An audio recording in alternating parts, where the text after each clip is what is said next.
내가 주를 찬양할 때에 나의 입술이 기뻐 외치며 내 영혼이 즐거워하리이다. 아멘.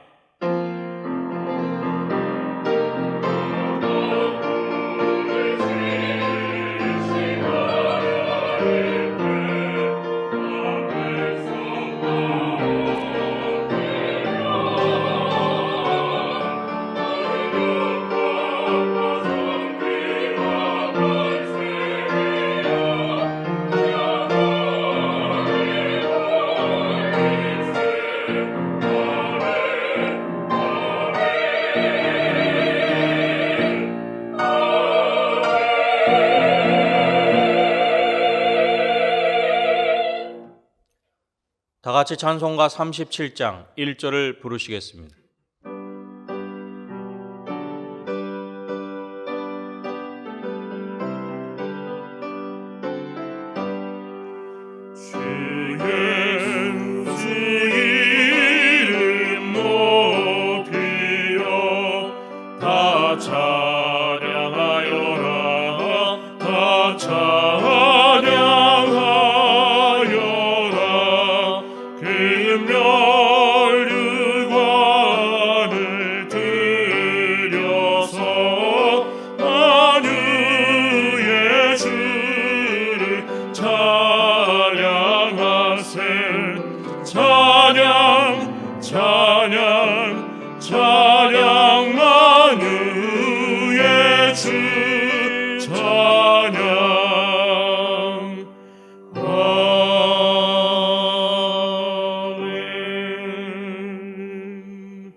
지난 한 주간을 돌이켜보며 간절한 마음으로 참회의 기도를 다 함께 드리겠습니다.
오직 하나님은 긍휼하심으로 죄악을 덮어주시어 멸망시키지 아니하시고 그의 진노를 여러 번 돌이키시느니라.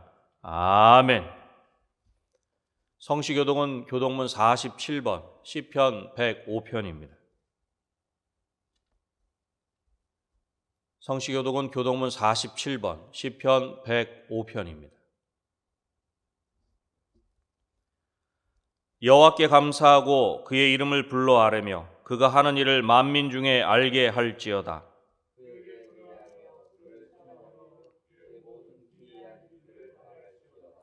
그의 거룩한 이름을 자랑하라. 여호와를 구하는 자들은 마음이 즐거울지로다.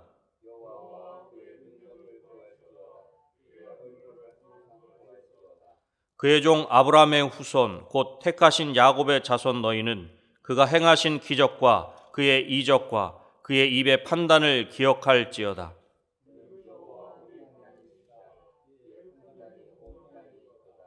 그는 그의 언약 곧 천대에 걸쳐 명령하신 말씀을 영원히 기억하셨으니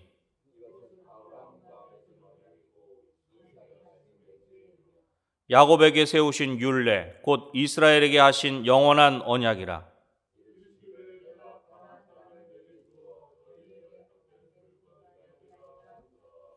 아멘. 다 같이 찬송가 353장을 부르시겠습니다.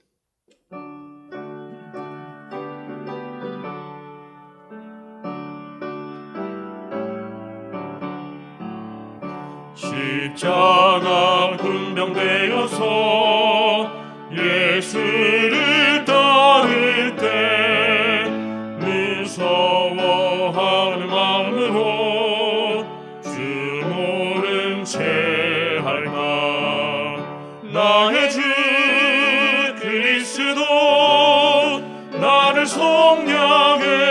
성량했으니 나 십자가를 벗은 후 저멸유관쓰니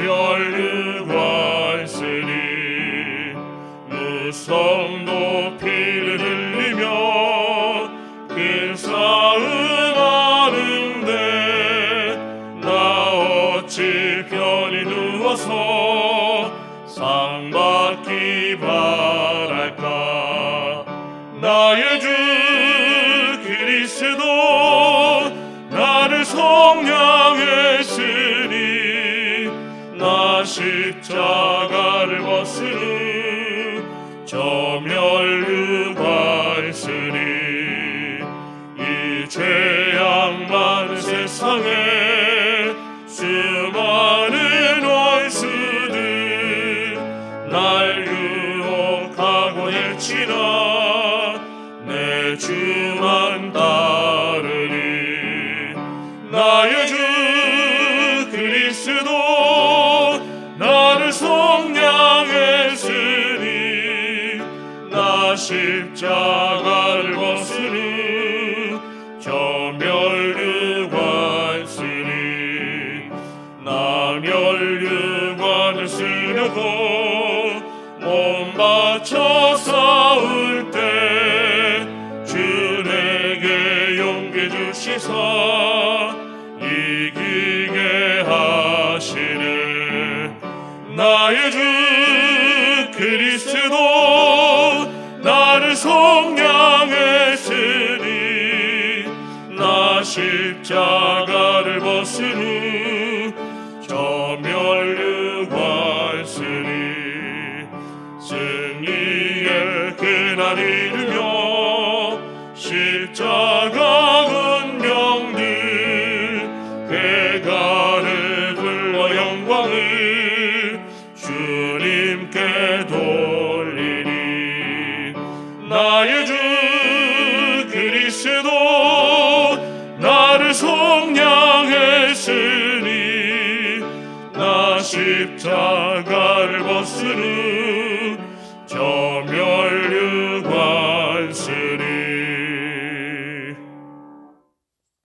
박창현 집사님께서 기도하시겠습니다.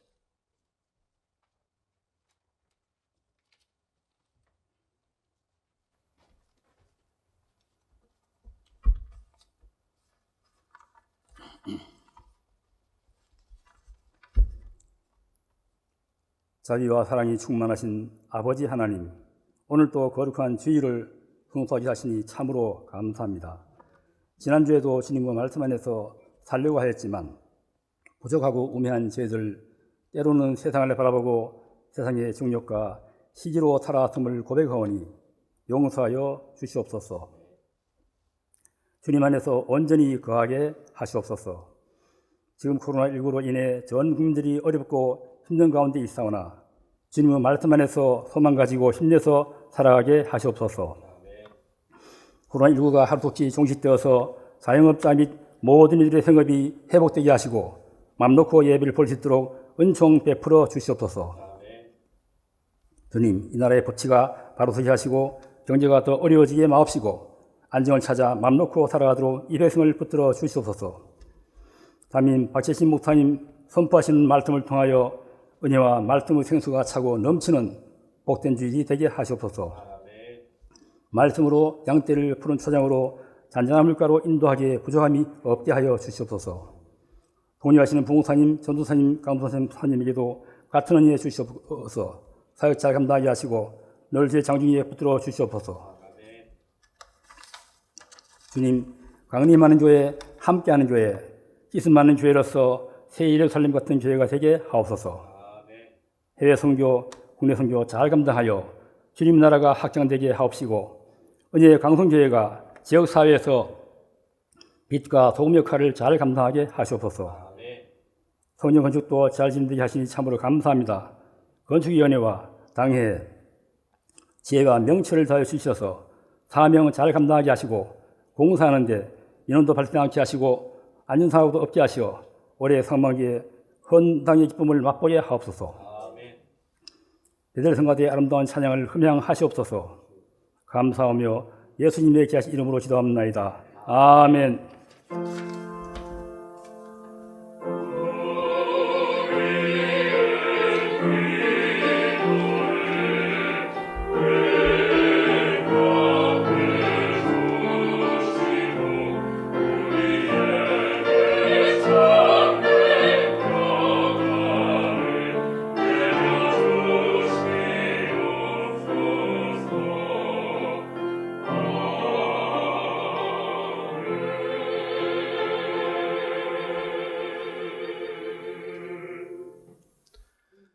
하나님의 말씀은 누가복음 5장 8절로부터 11절 말씀입니다. 신약 성경 96쪽입니다. 함께 보실 하나님의 말씀은 누가복음 5장 8절로부터 11절 말씀입니다. 신약 성경 96쪽입니다. 시몬 베드로가 이를 보고 예수의 무릎 아래에 엎드려 이르되 주여 나를 떠나소서 나는 죄인이로소이다 하니 이는 자기 및 자기와 함께 있는 모든 사람이 곡이 잡힌 것으로 말미암아 놀라고 세베대의 아들로서 시몬의 동업자인 야고보와 요한도 놀랐음이라. 예수께서 시몬에게 이르시되 무서워하지 말라 이제 후로는 내가 사람을 취하리라 하시니 그들이 배들을 육지에 대고 모든 것을 버려두고 예수를 따르니라. 아멘.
주의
희망찬 2021년이 시작한 지가 엊그제 같은데 벌써 오늘은 2021년도 셋째 주일을 맞이했습니다. 비록 성전에는 모이지 못하지만 영상으로 예배 드리시는 모든 성도님들 위해 오늘도 하늘의 은혜가 충만하게 임하시기를 주님의 이름으로 축원합니다. 저는 새해를 시작하면 첫 주는 우리 교회 1년의 기도 제목을 나누면서 시작을 합니다. 그래서 올해는 우리 교회가 그토록 바라던 새 성전에 입당하는 해이기 때문에 올 1년의 기도 제목을 새 예루살렘 같은 교회라 그렇게 정하고 강림하는 교회, 함께하는 교회, 씻음받는 교회라 이렇게 은혜를 나눴습니다. 그래서 지난주에 우리 성도님들의 가정에 하늘의 은혜가 임하기를 바라서 두 번째 시간에 비로소 만선의 축복을 받는 자 이러한 제목으로 말씀의 은혜를 나눴습니다. 2020년 참으로 힘든 일, 그 모든 고통을 뒤로하고 올 한 해 우리 모든 성도님들 가정에는 우리 주님이 베드로에게 만선의 축복을 주신 것처럼 여러분들 가정 속에 이같이 차고 넘치는 은혜가 충만하게 임하시기를 주님의 이름으로 축원합니다.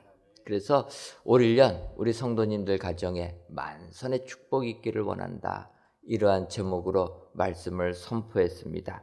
하지만 우리가 세상을 살면서 이렇게 만선의 축복을 받는 것으로 끝난다면은 그것은 우리가 우상을 섬기는 거하고 별반 차이가 없다라는 것입니다. 여러분, 예전에 우리 부모님들 힘겨운 삶 속에서 이 세상을 살기 위하여서 정한수 한 그릇 떠다 놓고 빌지 않습니까? 무엇을 빕니까? 가족들의 건강하기를 빌고 재물이 많아지기를 빌고 자녀들이 잘 되기를 빌었다라는 것입니다. 그래서 이렇게 빌기 위하여서 어떤 분들은 무당을 찾아가기도 하고 점쟁이를 찾아가기도 하고 또 우상을 섬기기도 한다라는 것입니다. 그래서 이런 분들이 어떨 적에는 교회까지도 나오게 되는 것입니다. 그러다가 교회에 나와서 예수님 믿는다고 했지만 세상적으로 자기가 원하는 대로 되지 아니하고 오히려 더 어려움을 겪게 되면 그러면 예수님 떠나버리는 신앙인도 있다라는 것입니다. 우리가 세상을 살면서 이렇게 만선의 축복받는 것으로만 끝난다고 하면 여기에는 문제가 있는 것입니다. 최근에 한 권사님께서 하시는 간증을 들어봤습니다. 자기가 처음 예수님을 믿을 때 주님을 영접하고 믿음 생활을 시작하니까 너무나 많은 고통이 닥쳤다라는 것입니다. 예수님 믿기 전에는 그런 고통이 없었는데 예수님 믿고 나니까 어려움이 생겼다라는 겁니다. 그것이 뭐냐면 큰 자동차 사고를 당해가지고 병원에 몇 개월 동안 병원에 누워만 있어야 되는 이런 고통이 자기에게 임했다라는 것입니다.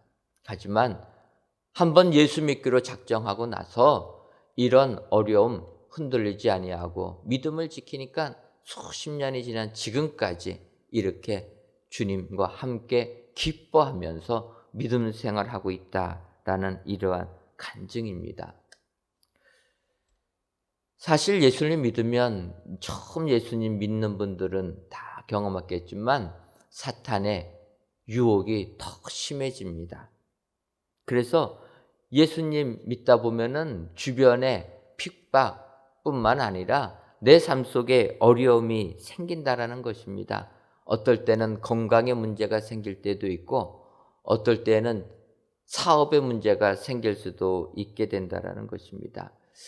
사실 이러한 시험은 예수님께서 공생애를 시작하실 때 사탄이 예수님을 시험했던 그 시험, 돌을 가지고 떡을 만들어라, 성전 꼭대기에서 뛰어내려라, 나에게 절을 하면, 나를 경배하면 모든 권세를 주겠다, 이런 사단의 시험하고는 비교도 할 수 없는 시험이지만 실제 우리들은 이런 시험만 닥쳐도 이 시험 이긴다라는 것이 쉽지가 않다라는 것입니다.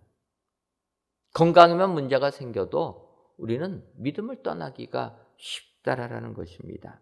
하지만 믿음이라는 것은 이런 부분을 넘어서는 영역이다. 우리는 이것을 기억해야 하는 것입니다. 그런 의미에서 이제 지난주에 이어서 오늘 본문 누가복음 5장 8절부터 11절에 있는 말씀 가지고 은혜를 나누려고 하는 것입니다. 먼저 우리가 확실히 알아야 될 것은 우리 주님께서는 하나님의 자녀가 된 우리들이 이 세상에서도 잘 되기를 원하신다라는 것입니다. 세상권 누리기를 원하시는 것입니다. 그래서 베드로에게 깊은 바다의 그물을 내려서 고기를 잡으라. 그래서 베드로에게 만선의 축복을 주셨다라는 것입니다. 하지만 주님은 여기서 끝나지 않는다라는 것입니다. 주님께서 베드로에게 고기 잡는 어부에게 고기를 많이 잡게 해주는 만선의 축복으로 끝내지 아니하시고 또 다른 차원으로 믿음의 영역으로 베드로를 초청해 주신다라는 것입니다. 여기서 우리들은 주님의 이 초청에 응해야 될 줄 믿습니다. 많은 믿음 생활하는 사람들, 많은 분들이 교회에 나오는 사람들 중에서 베드로처럼 만선의 축복 받는 것이 믿음 생활 끝이라고 생각하는 경우들이 많이 있다라는 것입니다. 여러분, 주님이 원하시는 것은 이것이 아닌 것을 알아야 됩니다. 세상 살면서 만선의 축복 받는 것 중요하고 그 축복 누리는 것 원하시지만 믿음의 영역에서 또 다른 차원으로 넘어서기를 원하시는 분이 우리 주님이시라는 것입니다. 그래서 오늘 주님이 우리에게 원하시는 것이 무엇인가 살펴보고 은혜를 받으려고 하는 것입니다. 특별히 이제 오늘 본문 누가복음 5장 11절을 보면 이렇게 얘기합니다. 그들이 배들을 육지에 대고 모든 것을 버려두고 예수를 따르니라. 주님께서 만선의 축복을 주시니까 그들은 고기 많이 잡은 것 가지고 배불리 먹고 즐기자로 끝내지 아니했다라는 것입니다. 오늘 성경을 보니까 그들이 모든 것을 버려두고 예수를 따랐다. 우리 주님이 원하시는 것은 바로 예수님을 따르는 여기까지 자라나라 라는 것을 말씀하고 있다라는 것입니다. 여러분, 우리가 비록 땅에 살기 때문에 땅의 것 있어야 됩니다. 그거 우리 주님이 아신다라는 것입니다. 하지만 그것으로 모든 것이 끝나는 것이 아니라 나를 따르는 사람이 되어야 된다. 2021년도를 시작하시면서 진정으로 만선의 축복 받으시기를 원하십니까? 그렇다면 만선의 축복을 넘어서 우리 주님이 초청하시는 그 영적인 삶으로의 초대에 응하셔서 우리 주님을 따르시는 참된 주의 제자들이 다 되시기를 주님의 이름으로 축원합니다. 그렇다면 이렇게 만선의 축복을 받고 예수님을 따르는 사람이 되려면 우리는 어떤 사람이 되어야 됩니까? 첫째로 자신이 죄인임을 고백하는 사람이 되어야 됩니다. 오늘 보면 누가복음 5장 8절을 보면 시몬 베드로가 이를 보고 예수의 무릎 아래에 엎드려 이르되 주여 나를 떠나소서 나는 죄인이로소이다 하니 이렇게 얘기하고 있습니다. 베드로는 만선의 축복을 받자마자 기뻐하는 것이 아니라 자기 자신을 바라보게 되었고 내가 죄인이라는 것을 고백했다라는 것입니다. 여러분, 베드로가 주님 앞에 나와서 죄인임을 고백하는 것, 이게 쉽지가 않다라는 것입니다. 왜 그렇습니까? 그것은 베드로가 주님 앞에 내가 죄인인 것을 고백하기 직전에 만선의 축복을 받았기 때문입니다. 여러분, 잘 나가는 사람이 죄인이라고 고백하는 것 너무나도 어렵다라는 거예요. 잘 나가지 못하면은 내가 뭔가 잘못했나 보다 생각하고 내 죄를 돌이켜볼 기회라도 있지만 잘 나가면은 내가 잘하기 때문에 세상에서 잘 나간다 착각해가지고 내 자신이 죄인이란 것 절대로 고백 안 한다라는 것입니다. 예를 들면은 다윗과 같은 그 위대한 신앙의 왕도 아니라는 것입니다. 우리가 성경을 보게 되면 다윗 왕 말년에 인구를 계수합니다. 인구를 숫자 세는 거예요. 아니 왕이 자기를 통치하는 나라 국민들을 숫자를 세는 게 무슨 잘못입니까? 지금도 우리나라 인구 조사하지 않습니까? 나라를 통치하는 사람이 자기 국민의 숫자 세는 것, 이건 잘못이 아닙니다. 그런데 성경은 다윗이 말년에 인구를 계수한 것이 죄라는 겁니다. 왜 그렇습니까? 다윗에게는 그런 마음이 있었던 거예요.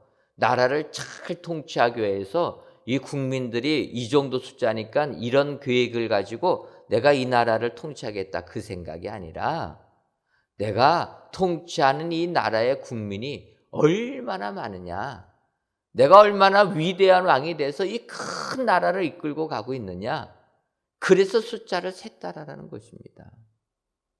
이것은 하나님이 잘못했다라고 징계하는 부분입니다.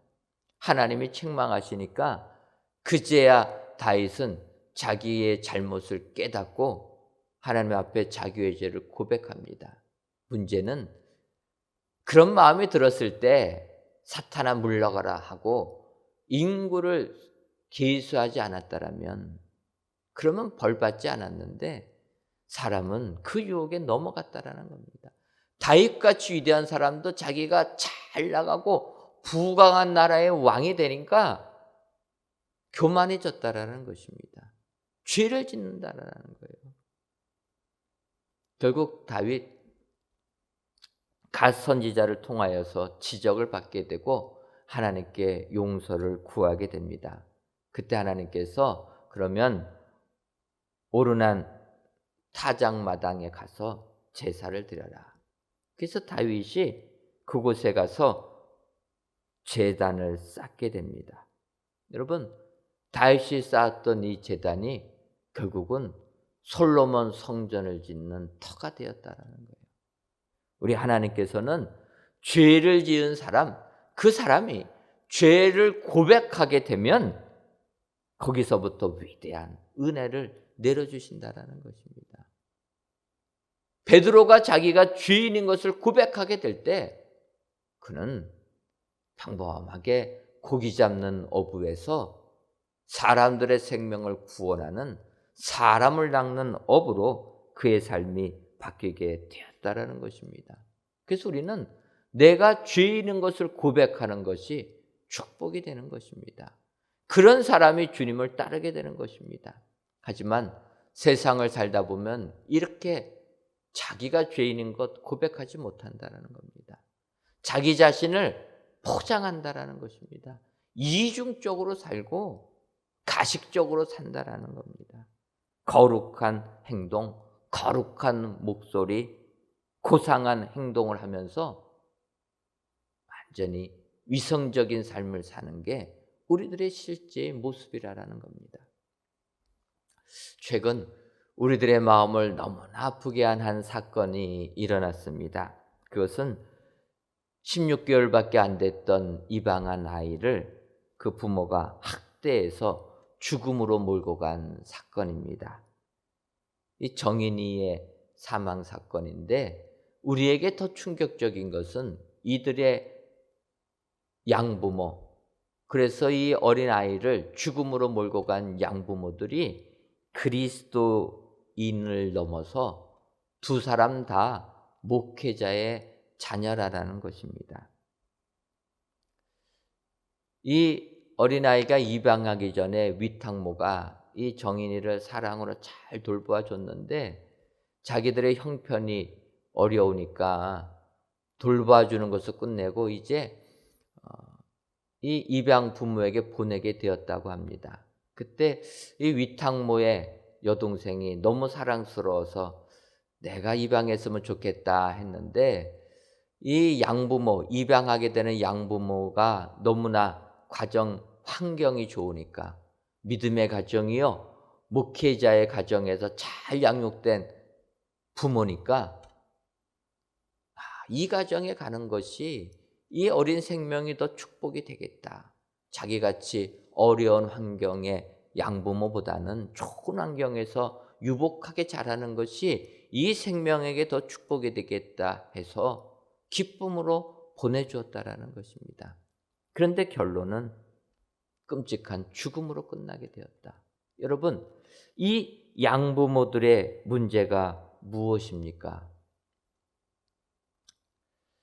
목회자의 자녀로 자라다 보니까 이중적인 삶에 너무나 익숙해졌고 이 익숙함이 이제는 넘어서 당연하게 되었다라는 겁니다. 여러분, 목회자의 자녀들, 그 목회자의 자녀들이 가장 큰 문제가 뭐냐면 그들은 교회에서 어떻게 행동을 해야지만 사랑받는다는 것을 안다라는 것입니다. 자기들이 마음속의 생각들을 나타내면 이거는 교회적으로 비난의 대상이 될 수가 있다라는 것입니다. 그렇게 되면은 목회자인 부모님의 목회도 어렵게 되기 때문에 그들은 주변으로부터 인정받는 삶을 살려다 보니까 교회 안에서는 선한 양 같지만 교회 밖으로 가게 되면 괴물이 된다라는 것입니다. 이것은 목회자 자녀뿐만 아니라 교회 안의 중직자 자녀들도 마찬가지라는 것입니다. 어려서부터 교회에서의 생활을 익숙하게 하다 보니까 교회에서 주변으로부터 인정받는 삶이 어떠한 모습이다라는 걸 안다라는 것입니다. 자기 마음에는 맞지 않지만 주변에 인정받으려고 그렇게 행동하다 보니까 이중적인 삶을 산다라는 겁니다. 병원 의사들이 이야기합니다. 이 아이가 숨이 멈춰서 응급실에 와서 심폐소생술을 할 때 의사니까 이 아이의 사망 원인을 척 보면 알지 않습니까? 자기들을 볼 때는 이것은 분명히 학대하면서 이 아이가 목숨이 끊어졌는데 그 양부모들이 너무나 슬피우는 것을 보면서 진짜 악마가 따로 없구나, 그렇게 생각했다라는 것입니다.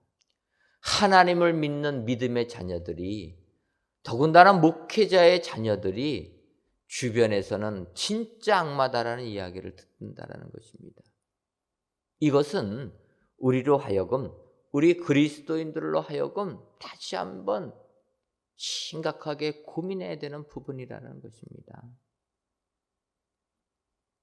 우리의 자녀들이, 우리의 믿음의 자녀들이 이중적인 삶을 사는 게 아니라 오늘 본문의 베드로처럼 내가 죄인입니다를 고백하게 만들어야 된다는 것입니다. 여러분, 죄인은 이중적으로 살 필요가 없습니다. 죄인인데 뭘 자기 자신을 가릴 게 있겠습니까? 우리는 주님 앞에 죄인임을 고백해야 된다는 것입니다. 이중적인 삶이 아니라 교회를 뭔가 목적의 수단으로 삼는 게 아니라 내가 죄인임을 우리 주님 앞에 고백하는, 주님을 진정으로 만나는 장소가 교회가 되어야 될 줄 믿습니다. 하나님의 은혜로 이제 우리 은혜광성교회가 새 성전을 건축하고 올해 입당을 하게 됩니다. 이 새 성전은 다윗이 오르난 타작마당에 새 성전을 건축한 것처럼 우리들도 죄인임을 고백하는 가운데서 새 성전을 세워야 될 줄 믿습니다.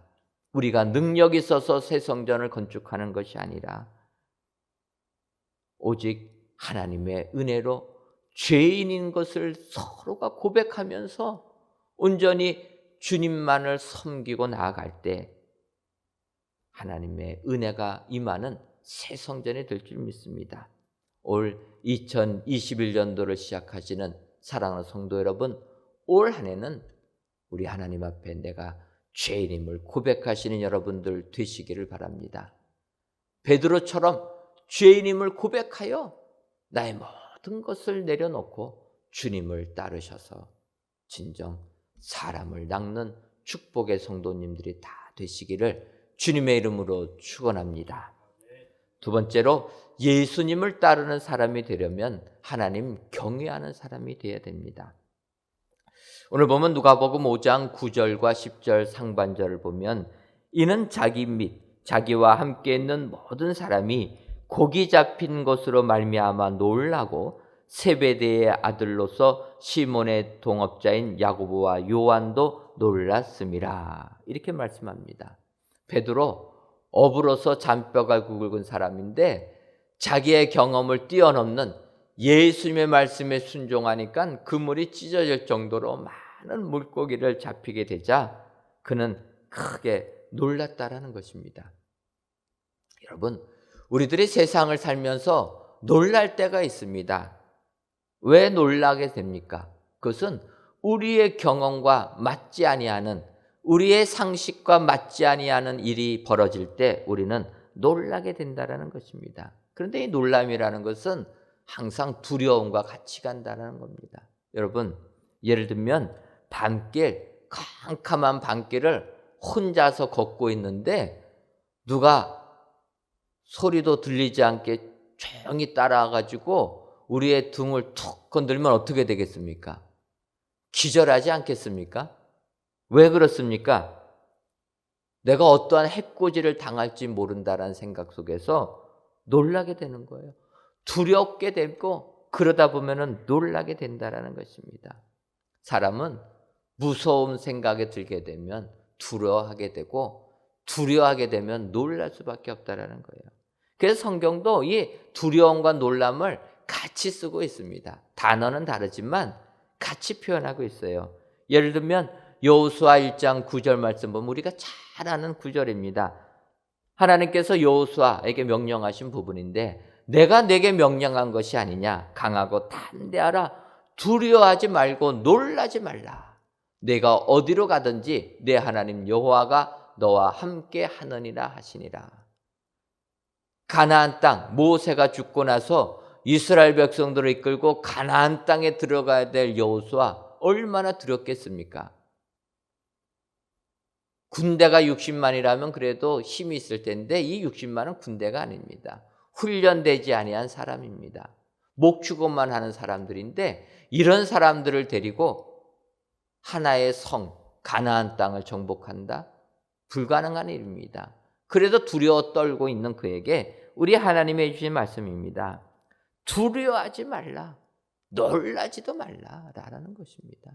여러분, 이 두려움과 놀람이 이렇게 같이 이루어집니다. 이것뿐만 아니라 열대상 28장 20절 보면 솔로몬이 성전을 건축할 때 그 하나님께서 해주시는 말씀입니다. 또 그의 아들 솔로몬에게 이르되 너는 강하고 담대하게 이 일을 행하라. 두려워하지 말며 놀라지 말라. 내가 여호와의 성전 공사의 모든 일을 마치기까지 여호와 하나님 나의 하나님이 너와 함께 계시사 내게서 떠나지 아니하시고 너를 버리지 아니하시리라. 다윗이 지금 솔로몬에게 해주시는 이야기입니다. 성전 건축하는 게 얼마나 어렵겠습니까? 다윗 같은 사람도 성전을 건축하려고 했지만 건축 못했다라는 것입니다.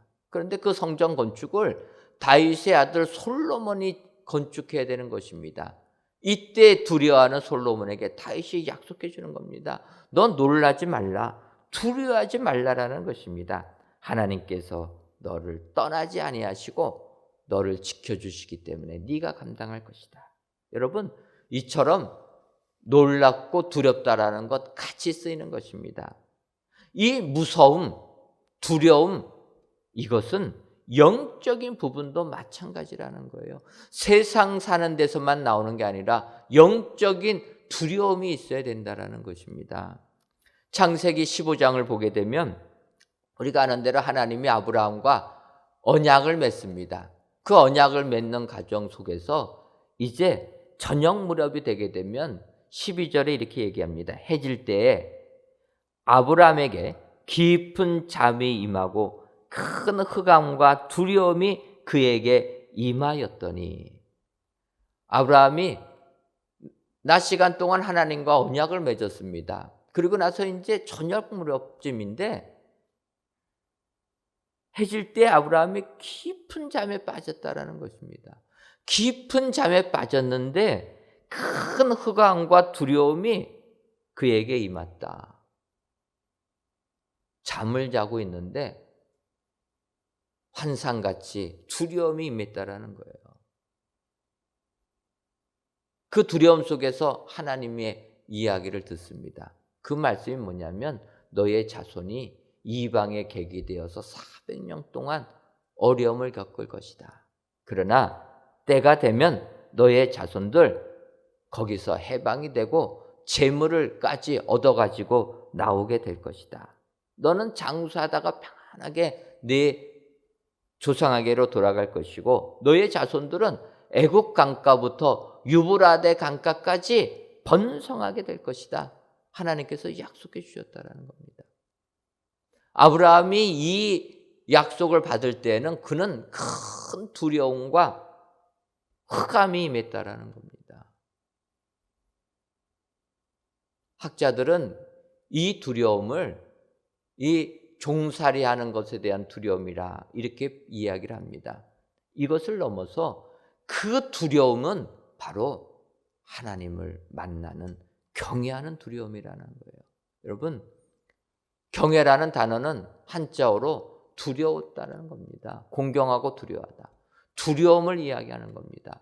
우리가 하나님을 그래서 두려워할 줄 알아야 된다는 거예요. 영적으로 두려움을 느낄 수 있는 것이 우리에게 축복이 되는 줄 믿습니다. 하나님 두려워할 줄 모르면 이것은 축복이 아니라는 거예요. 베드로 만선의 축복을 받게 되니까 그 순간 하나님을 두려워했다라는 것입니다. 아니, 물질 많이 벌어서 재물 많이 쌓아뒀는데 어떻게 두렵겠습니까? 세상 사람들은 사업이 잘 돼가지고 통장에 돈이 쌓이게 되면은 두려움은커녕 눈에 보이는 것이 없어집니다. 하지만 믿음의 사람은 이렇게 되니까 오히려 더 두려워했다라는 거예요. 영적인 두려움이 임하였다. 하나님 두려워할 줄 아는 사람이 되었다라는 것입니다. 여러분, 2020년을 사시면서 올 한 해 만선의 축복 받기를 원하십니까? 그렇다면 하나님 두려워하시는 여러분 되시기를 바랍니다. 하나님 경외하는 사람이 진정으로 만선의 축복을 넘어 주님을 따르는 축복의 사람이 되는 줄 믿습니다. 우리 주님이 원하시는 것은 세상 재물 쌓아두는 것이 아니라 하나님의 나라를 확장시키는 고기를 낚는 사람이 아니라 사람을 낚는 어부가 되기를 원하신다. 여러분 기억하셔서 올 한 해 하나님 경외하실 말미암아 우리 주님을 따르시는 축복의 성도님들 다 되시기를 주님의 이름으로 축원합니다. 마지막 세 번째로 예수님을 따르는 사람은 소명받는 사람입니다. 이 소명이라는 것은 하나님께서 위에서 부르신 콜링이라고 이야기합니다. 이것을 소명이라고 얘기하고 사명이라는 것은 우리에게 맡겨진 일이다 이렇게 얘기합니다. 그래서 세상에서는 사명이라 표현하지만 특별히 신앙 안에서는 이것을 하나님이 위에서 부르셔서 우리에게 맡겼기 때문에 우리는 소명이라 이렇게 표현합니다. 여러분, 우리가 믿음 생활하면서 제일 중요한 것은 소명받아서 주의 일을 하는 것이 축복인 줄 믿습니다. 오늘 본문을 보게 되면 누가복음 5장 10절 하반절에 이렇게 기록됩니다. 예수께서 시몬에게 이르시되 무서워하지 말라. 이제후로는 내가 사람을 취하리라 하시니. 베드로에게 소명을 주셨다라는 거, 사명을 주신 겁니다. 그 사명이 무엇입니까? 이제는 네가 전에는 고기를 낚는 어부였지만 이제는 사람의 영혼을 구원하는 사람을 낚는 사람이 될 것이다. 여러분, 이 소명을 받게 되니까 평범했던 어부의 삶이 완전히 탈바꿈이 되었다는 것입니다. 시골 갈릴리 어촌에서 고기 잡던 평범한 베드로가 사람을 낚는 위대한 사도 베드로로 재탄생되는 축복의 시간이 되었다라는 것입니다. 소명받을 때 우리의 삶에 이렇게 변화가 일어나는 줄 믿습니다. 구약 성경을 보게 되면 엘리사도 마찬가지입니다. 열왕기상 19장을 보게 되면 엘리사가 소명받는 부분이 나오게 되는데 엘리야, 바알과 그 아세라를 섬기는 거짓 선지자들과의 투쟁 속에서 영적으로 지치게 됩니다. 그래서 지친 엘리야에게 이제 하나님께서 너의 이 사역을 엘리사에게 넘겨줘라 이야기하면서 엘리사에게 하나님의 이 말씀을 전할 것을 이야기합니다. 그래서 엘리야가 이제 엘리사를 만나게 되는데 그 엘리사는 평범하게 밭을 가는 농부였다라는 것입니다. 12겨리의 소를 이끌고 밭을 갈고 있었습니다. 그날도 밭 갈고 있는 엘리사였는데 그때 엘리야가 자기의 겉옷을 벗어가지고 엘리사에게 던집니다. 선지자가 자기의 옷을 벗어서 던져주는 것, 이것은 그 영적인 권위를 넘겨주는 것을 의미합니다. 지금도 가운 같은 거 입고 나서 이제 다음 사람에게 가운 벗겨서 입혀주지 않습니까? 그래서 엘리야가 엘리사에게 그의 겉옷을 던집니다. 그러니까 열왕기상 19장 21절을 보게 되면 엘리사가 그를 떠나 돌아가서 한 겨릿소를 가져다가 잡고 소의 기구를 불살라 그 고기를 삶아 백성에게 주어 먹게 하고 일어나 엘리야를 따르며 수종 들었더라. 평범하게 농사 짓는 엘리사에게 하나님께서 그에게 사명을 주시니까 그는 자기가 농사 짓던 그 소, 자기에게 생명과 같이 중요한 그 겨릿소를 잡아가지고 백성에게 먹을 것으로 주고선 그는 엘리야를 따르는 사람이 되었다는 것입니다. 소명받으니까 이렇게 헌신하는 사람이 되었다. 엘리사가 이렇게 헌신하게 되니까 어찌 보면 엘리야의 갑절의 영감이 그에게 임하여서 놀라운 이적을 행하지 아니했습니까? 성경은 이렇게 우리들을 부르신다라는 겁니다. 바울을 부르시니까 다메섹 도상에서 하나님이 다 바울을 부르시니까 바울의 위대한 이방인의 사도가 되었다는 것입니다. 여러분, 이 같은 소명은 수천 년 전에 엘리사에게 끝나는 것이 아니요 바울 사도에게 끝나는 것이 아닌 줄 믿습니다. 오늘 이 시간 예배를 드리시는 우리 은혜광성교회 모든 성도님들에게도 우리 하나님께서 같은 소명을 주신 줄 믿습니다. 여러분들에게 주신 소명이 무엇입니까? 먼저는 우리 은혜광성교회 성도로서 거룩한 삶을 살아라는 것입니다. 교회 안에서 믿음의 공동체를 이루고 거룩한 삶을 살아라. 가정에서도 사회에서도 거룩한 삶을 사는 것으로 우리 하나님께서 우리에게 소명을 주신 줄 믿습니다. 소명받은 자로서 여러분 믿음 생활 승리하시기를 바랍니다. 베드로 주님의 소명을 받으니까 사람을 낚는 어부가 되었다. 주님을 평생 따르며 사람을 낚는 어부가 되었다. 여러분 기억하셔서 2021년도에도 진정 우리 주님의 소명받은 것 확신하시고 우리 주님을 따르셔서 정말 베드로처럼 위대한 신앙인들이 다 되시기를 주님의 이름으로 축원합니다. 기도하겠습니다. 하나님, 벌써 2021년도 셋째 주일을 맞이하여 영상으로 귀한 예배를 드리게 하시니 감사합니다. 비록 성전에서 예배드리지는 못하지만 온 세상에 편지하신 우리 하나님께서 영상으로 드리는 이 예배 기뻐 받을 줄 믿으며 믿음으로 이 예배를 드리오니 예배를 드리시는 모든 성도님들 위해 하늘의 축복을 허락하여 주옵소서. 이 시간 지난주에 만선의 축복을 받은 자에 이어 예수를 따르는 자라는 제목으로 은혜를 주시니 감사합니다.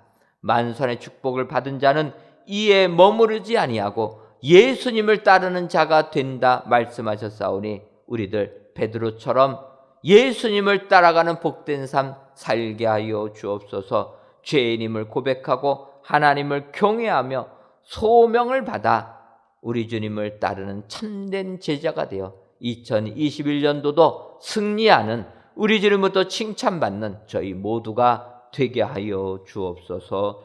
예수님의 이름으로 기도하옵나이다.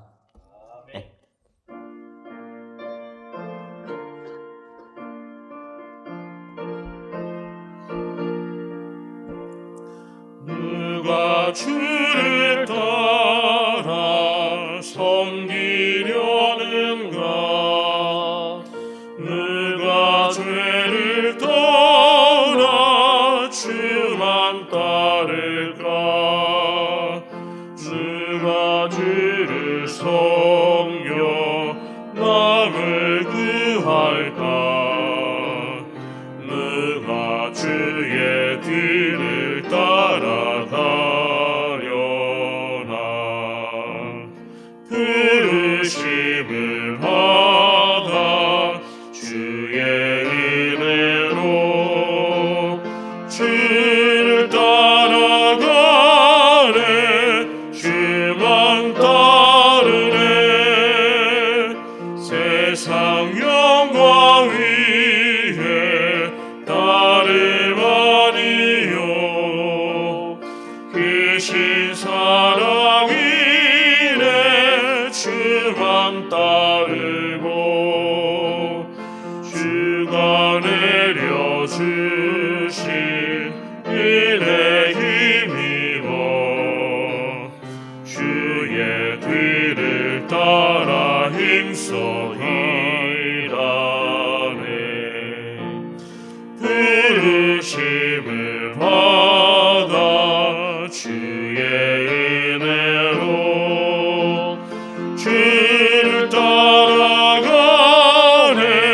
주만 따르네. 환난 핍박 많고 원수가 많아 주의 용사 더욱 힘이 강하니 누가 능히 이겨 넘어뜨리랴? 변함없는 진리 승리하리라. 기쁜 찬송하며 주의 은혜로 주를 따라가네. 주만 따르네.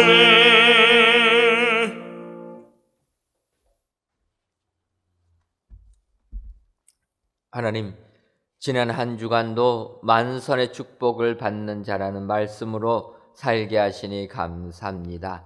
이외에도 만선의 축복을 받는 것에 멈추지 말고 예수님을 따르는 삶을 살게 하셔서 천국 보화가 충만한 축복의 삶을 살게 하여 주옵소서. 이 시간 오직 너희를 위하여 보물을 하늘에 쌓아두라. 거기는 좀이나 동록이 해하지 못하며 도둑이 구멍을 뚫지도 못하고 도둑질도 못하느니라라는 예수님의 말씀에 따라 보물을 하늘에 쌓아두기 위해 하나님께 귀한 예물을 드립니다. 드려지는 11주 예물과 감사의 예물, 1,000번째 예물과 전도의 예물, 건축 헌금과 주정 헌금, 성미를 연락하여 주옵시고 드리는 손길 위에 우리를 위한 하늘 보화가 쌓여지게 하옵소서. 또한 하늘에 가득 찬 보화가 이 땅 위에도 임하게 하셔서 만선의 기쁨을 누리며 살아가게 하여 주옵소서. 더 나아가 코로나19를 지킨 우리 모든 성도님들을 위로하여 주셔서 먼저 건강의 축복을 내려주옵시고 물질적으로도 더욱더 풍성함을 허락하여 주셔서 슬기롭게 이 재난을 극복하게 하여 주옵소서. 이 나라 이 민족도 기억하여 주셔서 이 어려운 재난을 은혜로 극복하여 하나님을 인정하고 하나님을 경외하는 축복의 민족 되게 하여 주옵소서. 예수님의 이름으로 기도하옵나이다. 아멘. 옆에 분들 보시면서 인사하도록 하겠습니다. 죄인임을 고백합시다. 한 번 더 인사하겠습니다. 하나님을 경외합시다. 이러신 분들 다 되셔서 예수님을 따르는 참된 제자들이 다 되시기를 주님의 이름으로 축원합니다. 교회 소식 전해드리도록 하겠습니다. 새 우리 교회 기도 제목은 새 예루살렘 같은 교회로서 강림하는 교회, 함께하는 교회, 씻음받는 교회입니다. 올 1년 동안 교회를 위하여서 항상 이 기도 제목 가지고 기도해 주시면 감사하겠습니다. 성전 건축 광고입니다. 내일부터 이번 주일까지는 옥탑 2층 철근 및 형틀 설치 작업하게 됩니다. 지난주에 옥탑층 1층 콘크리트 타설 은혜 중에 마쳤는데 이제 이번 주에 마지막입니다. 옥탑층 2층 철근 및 형틀 작업 진행하는데 여러분들 위해서 기도해 주시고 이 모든 작업이 은혜 좋게 순조롭게 될 수 있도록 기도로 협력해 주시면 감사하겠습니다. 철근 배근은 이제 옥탑 2층 하게 되면 되고 나머지는 지하층부터 지상 6층까지 모든 작업들이 한꺼번에 진행이 됩니다. 그래서 여러분들 이 작업들 추운 날씨 속에서도 잘 진행될 수 있도록 계속 기도해 주시고 이제는 지하 4층부터 지상 6층까지 모든 구간에서 저희들이 작업이 진행이 됩니다. 그러다 보니까 사람들도 많이 투입이 되고 또 날씨가 추우니까 난로도 떼면서 이 모든 일들을 진행해야 됩니다. 이럴 때 혹시라도 안전사고 생기지 않도록 기도해 주시고 또 코로나19 범접하지 못하도록 여러분들 꼭 기도해 주셔서 우리 성전 건축 한치의 오차도 없이 진행될 수 있도록 계속 기도해 주시면 감사하겠습니다. 성전 건축에 대한 것들은 여러분들 동영상 우리 홈페이지 보시면 동영상 잘 나와 있습니다. 지난주 저희가 옥탑 1층 콘크리트 타설하는 거 이렇게 찍혔는데 거기서 사진을 찍으니까 굉장히 높습니다. 여러분들 기억하시고 꼭 기도해 주시면 감사하겠습니다. 겨울 성경학교가 진행됩니다. 여러분들 주보를 참고해 주셔서 우리 겨울 성경학교 비록 온라인으로 진행하지만 그래도 온라인이지만 우리 아이들 겨울 성경학교 통해서 은혜 받을 수 있도록 계속 기도해 주시면 감사하겠습니다. 아울러 2021년도 교사도 모집합니다. 교사하기 원하시는 분들은 늦었다 생각하지 마시고 지원해 주시면 감사하겠습니다.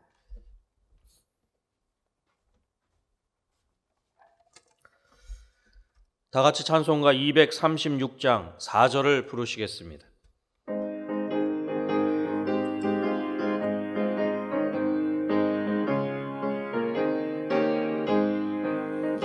아름다운 그곳에서 구속받은 성도와 사랑하는 주님 만나 배울 때 주의 영광 노래하며 영원토록 살리라. 새 예루살렘에서 성도들이 함께 올 때 기뻐 노래하리라. 새 예루살렘 새 예루살렘 호산나를 높이 불러 왕의 왕을 맞으리. 새 예루살렘에서